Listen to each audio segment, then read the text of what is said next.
What we're seeing is companies aren't focusing on what channels, what keywords, what audience type, etc. are driving the conversions, and they're not focusing on getting more of those.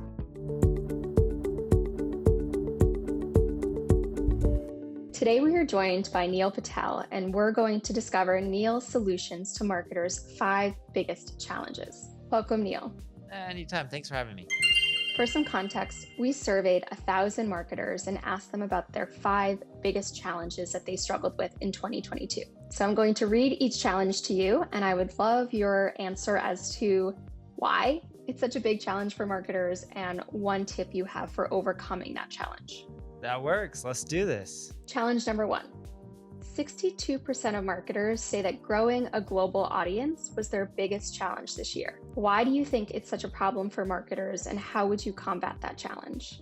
You know, what's funny is I've created a global audience. And what I've also found is once you create a global audience, it's also even harder to monetize that global audience. But the biggest reason that we see marketers struggle to grow a global audience is they typically focus on one language, believe it or not. People either start off in English or Spanish or Portuguese, or they pick a popular language like Hindi or Mandarin. But keep in mind, the majority of the world doesn't just speak English or Spanish or Mandarin. They're speaking tons of different languages. And the real strategy and way to not only create a global audience, but be able to monetize it is you got to translate and transcribe.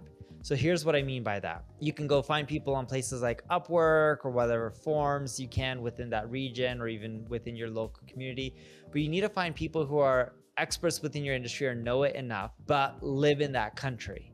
And you got to pay them to translate and transcribe, because adjusting the words from English to the other language doesn't always work. Sometimes you got to adjust it for cultural differences. And then the reason you also want someone within that local region is they need to help market that content, the website, the product, the service, whatever you're trying to build community-wise within that region. I hit up other sites to get backlinks, hit up other social profiles and connect with them and set up interviews for you. You got to actually have feet on the ground. And again, you got to translate and transcribe, and that solves it. But without doing that, sure, you can still build a global audience, even if you stick to one language, like let's say English, but they're not going to be as engaged because not everyone within those regions speaks English.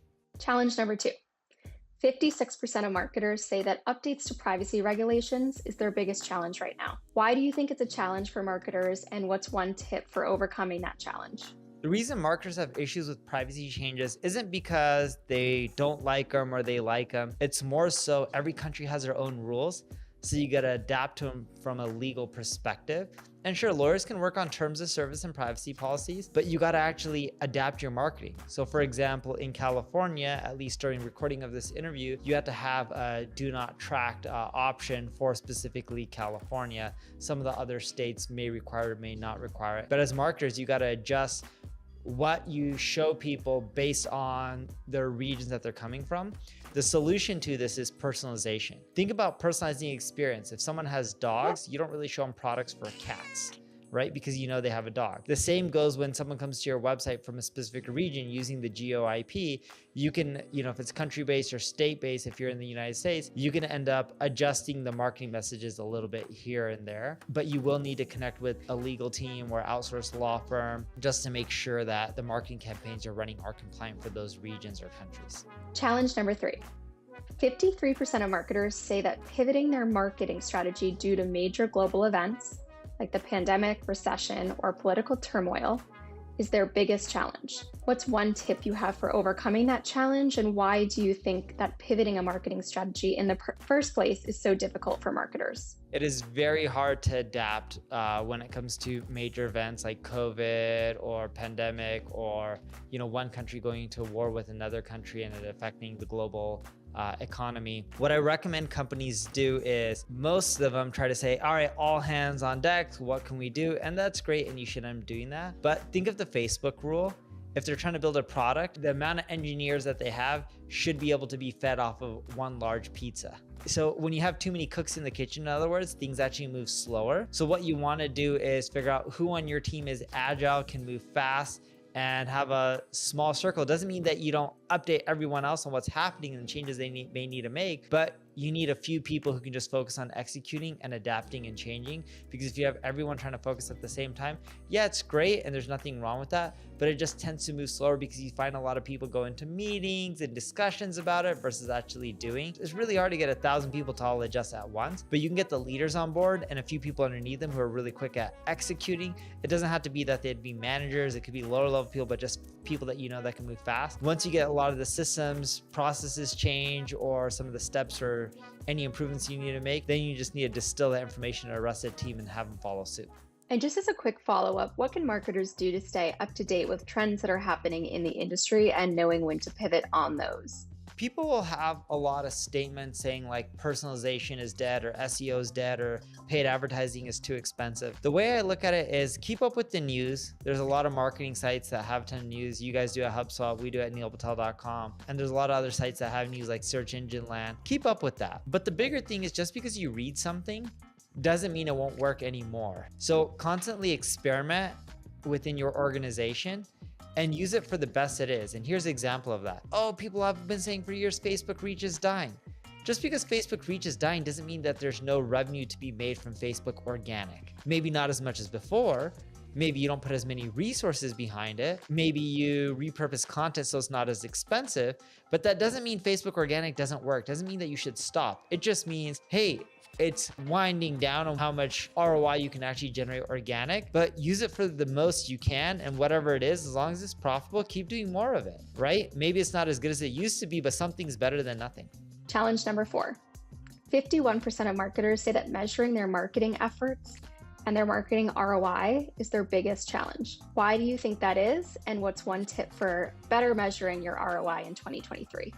The reason 51% of marketers say they struggle to measure marketing's ROI is they focus on vanity metrics. So everyone knows there's Google Analytics. You can pay a consultant to set it up for you.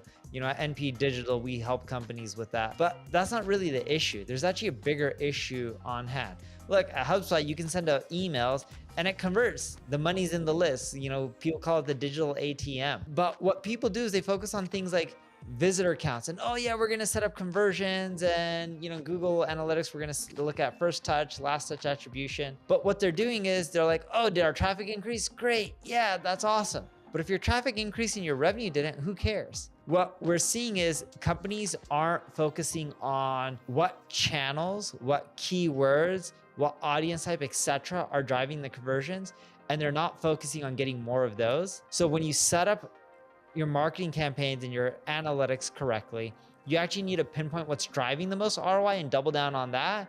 And it's okay if your revenue doubles and your traffic goes down by half. It's not a big deal if your traffic goes down by half or even 5x if a lot of that traffic was irrelevant. Your revenue went up. So people start focusing on these vanity metrics and want them to increase when they don't matter as much. Like we see so many companies do like, oh, my bounce rate is going in a worse direction. But your revenue and EBITDA went up by 20%, so who really cares? Finally, challenge number 5. 47% of marketers reported that generating traffic and leads was their biggest problem this year. Why is generating traffic and leads such an issue for so many marketers? And what's one tip you have for generating better traffic and leads in the future?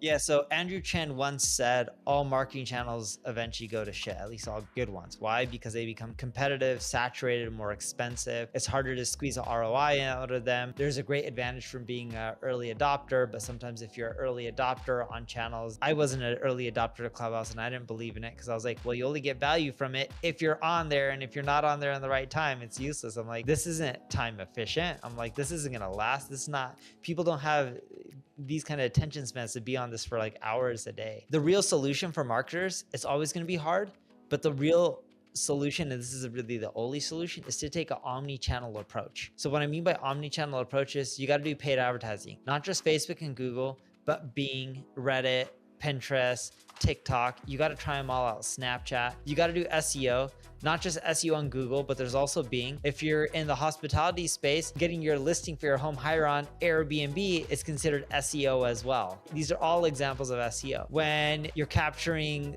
someone on your website, you got to do phone number, you got to do push notifications, you got to do chat, you got to do email. You actually offer a lot of these products, which is great, and it works. And people always say, oh, no one opens up email. Email is dead. It's not dead. Emails sent and received per day was 319 billion emails per day. Like, just think about it. If it's dead, why are that many people sending emails still? So in essence, you got to take an omnichannel approach with all those channels, including social media, repurposing content, and you got to do it long enough and be consistent at it. Don't expect results in 2-3 months or 6 months. You got to do it for a long time. There is no silver bullet. There is no one channel. Facebook grew with the invite flow. Dropbox grew through Twitter. Tweet and get more space. Just using one channel isn't effective anymore because they're all crowded. You got to test, adapt, be consistent, do it in the long run, and use multiple channels. Awesome. Well, those are all my questions, but I do want to leave it open if there's anything you want to add when it comes to marketing challenges in 2022 and as we segue into the new year. Last thing I would say is just stick at it, be consistent, continually experiment, and learn from your mistakes and adapt. There is no silver bullet. It takes a lot of time. No good big company was built overnight. If you look at organizations like HubSpot, Dharmesh once had a post. I believe, I could be wrong on this. I don't know if you guys were a unicorn before you went public, but for all the years you were public, your market cap increased by at least $1 billion. In essence, the point he was trying to make is slow and steady.